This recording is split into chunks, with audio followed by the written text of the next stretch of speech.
Ladies and gentlemen, welcome back to Wrestling Discussions. On today's episode, today's going to be a bit of a short one, but nonetheless, it's still going to be an episode. So, we're going to talk a little bit more about Vince McMahon coming back, as well as Triple H, where he stands, and what we might see if Triple H still has some creative control, as well as a little bit of who we might see in the Royal Rumble, and who might take the title away from Roman Reigns, which we've talked about these past couple of episodes. But we're going to keep it up. We're going to keep going. So let's get right into it. So, Vince McMahon obviously is back in power. However, Triple H, from what I've been seeing, it's safe to say that Triple H still has some good creative control right now. He's still running things fairly smoothly, without the interruption and distraction of Vince McMahon. Now, it was talked about that going into this year's 2023 Money in the Bank, which usually comes around June or May, I believe it's going to be in June this year, there was talk that that pay-per-view is going to have a certain stipulation to it that Triple H wanted to bring back, and from what I'm hearing, that stipulation is the King and Queen of the Rings. Now, last year's King and Queen of the Ring was terrible. I think everyone can agree that Xavier Woods and Zelina Vega deserved so much better with their runs as King and Queen, and unfortunately they didn't get better. They actually got worse than almost any other King and Queen I've ever seen in WWE. In fact, I'm pretty sure Zelina is the first queen ever of WWE, and so that's even more upsetting to me. But according to what I'm hearing, Triple H wants to bring that back, and he wants to bring it back at Money in the Bank, which is an interesting idea because you have two ladder matches, and then you're going to have two final matches in a tournament. That's interesting. I'm certainly not against it. I'm gonna put that out there right now. I'm not against it at all. Another thing I want to discuss is that this year's Money in the Bank is supposedly going to take place in London, which I think is very, very interesting. That really intrigues me. It's going to take place in London.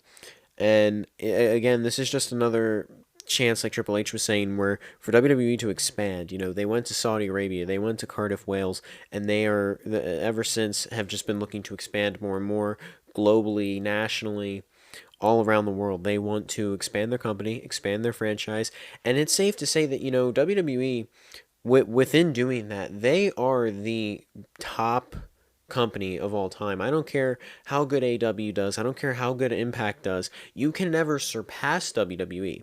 You can compete with it. You can do better than it, but you can't surpass them in the sense that Tony Khan will never have the amount of fans in a building that WWE does. Tony Khan will never be able to say, "Oh, hey, I was the first guy to put AW in a position. I was the first guy to put professional wrestling in a position where everyone could watch all over the world, and we left the States and we did it, away from the US. And it was an American team, you know what I mean? And did a pay-per-view, a live, a premiere event outside of, a premium live event outside of that. You don't hear that. WWE is the only place to have done that. And they're going to do it again in London if Vince doesn't take control. Nothing seems completely set in stone, especially when it comes to Vince McMahon. But I think for now it's safe to say that Triple H is 100%, still in creative control for now. And I think it's safe to say, hopefully, that Triple H's idea for Money in the Bank goes by, and hopefully it does take place in London, because I think that's a great idea. I think that's a great concept, and I personally cannot wait to see that. I personally just that's going to be effing amazing. Genuinely, genuinely, genuinely amazing. Now, going into the Royal Rumble, there have been a lot of people here lately that I've been thinking, who could be a surprise entrant? Who could be someone that we're not expecting? Someone that we're not ready for? We've predicted a potential Cody Rhodes, right? We've predicted a potential Dwayne "The Rock" Johnson, right? Who is someone in both the women's and men's division that we aren't ready for? We just aren't seeing. Um, I really don't know. We've seen Triple H break the Forbidden Door before. However, again, that being said, Vince does seem to be in somewhat control, and so I don't know if he's going to give them the ability to break said Forbidden Door. If the Forbidden Door was able to be broken, I think Frederick Ross would be a great one, if that's how you say his name. I think he would be a great guy to come over from New Japan and wrestle with WWE, wrestle for once, one time only in the WWE. Matt Cardona has been teasing a comeback here and there, and on top of that, not only has he been teasing a comeback, but him and Brian Myers did not pick up the win at Hard to Kill, and so this could set him in a good position to kind of leave Impact Wrestling and go over to WWE again, especially with the Rumble coming up. And same with that of Chris Masters. For those of you that don't know, I've mentioned him before. Chris Van Vliet has his own podcast, one of the best podcasts I've ever seen. I love his interviews.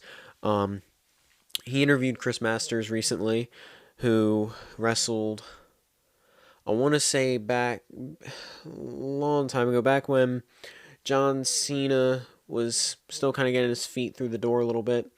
Back when Bobby Lashley was, before Bobby was fired, so a little bit before 2007, I think. I think that's accurate. Chris Masters is an amazing athlete. He looks amazing, wrestles amazing, and I think he's done nothing but improve since his absence of WWE.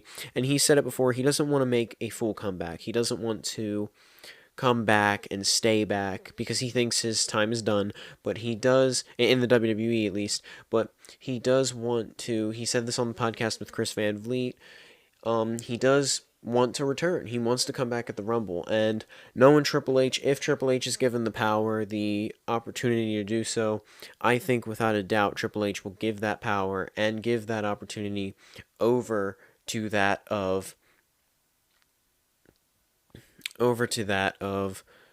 sorry, what's his name? Chris Masters. That's my hope. That's my hope, because I would love to see a return from Chris Masters. Honestly, and I don't know how many people agree with me on this, because we've seen him, he still is kind of in Ring of Honor, AEW, whatever. But the return that I've wanted to see to WWE for so long, and maybe with Triple H in charge, maybe they can do him justice, maybe they can finally do him right. I would love to see the return of Evan Bourne, otherwise known as Matt Sydal. And many people may disagree with me on this. I understand if you disagree with me on this. But Matt Sydal is one of my favorite wrestlers. He's an incredible athlete. And as Evan Bourne, I loved the guy. I'm just saying I'd love to see him. I'd love to see him come on down and tear some shit up. And go into the Rumble, guns blazing. I don't know. Now, in terms of who might take the title off of Roman, there's been lots of talk. So originally I said there was a lot of talk of Dwayne "The Rock" Johnson taking the belt off Roman, but here lately, there's been a lot of talk about Cody Rhodes. Like, a lot of talk about Cody Rhodes coming in and taking this belt off of Roman Reigns. Like, he's the only guy. He's the only guy that can do it. He's the only guy that's going to be able to do it. That's all I've been hearing. Seriously, that's all I've been hearing every time I open up Google. That's the first thing that pops up, is like something about Cody Rhodes taking the title off Roman Reigns.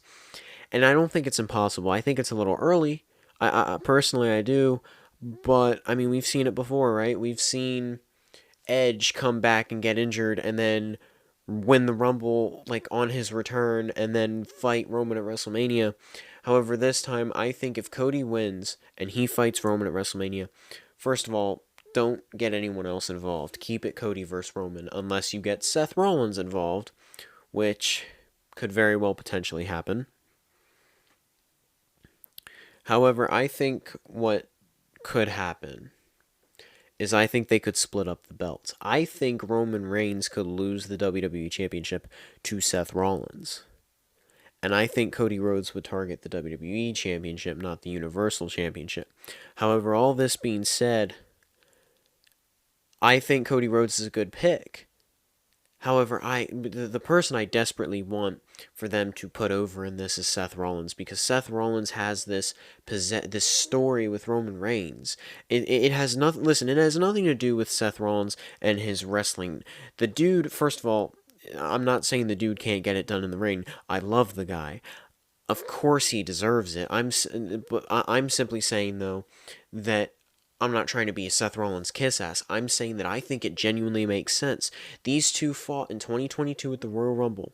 These two have history. They have story. They have it all. And Seth wants to beat Roman Reigns because he wants to prove that Roman cheated him out of that title. He cheated him out of the Undisputed Universal Championship. Seth has something to prove, and he also wants to prove what he said last year in January, that every time Seth and Roman get in that ring, Seth Rollins gets it done every single time, and Roman Reigns, unfortunately, just cannot.